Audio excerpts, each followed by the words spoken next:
Tomos nas je spremljal vse povsod, na cesti, v vodi, gozdu, na smučeh.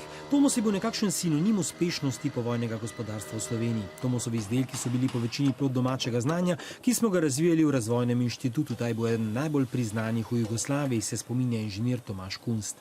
Ne samo inštitut, cel Tomos je bil nekako šola za vse ostale, kajti večina ljudi, ki je šla potem v druge tovarne, se je začelo šolati v Tomosu.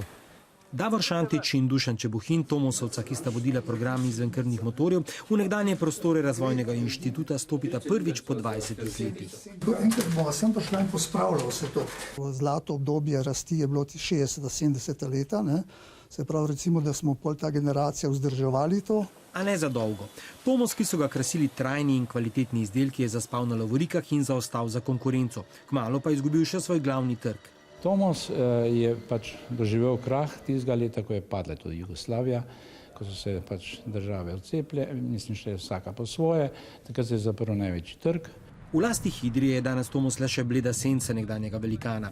Okrog 25 zaposlenih še vedno sestavlja zimzelene avtomatike, katerih sestavne dele izdelujejo v tujini. Povpraševanje še zmeraj prihaja iz različnih koncev sveta, nažalost pa ni realno, da bi se proizvodnja vrnila tukaj v Koper. Je pa Tomosova blagovna znamka še vedno sinonim za kakovost, kar bi morali bolje izkoristiti, so se strinjali vsi naši sogovorniki.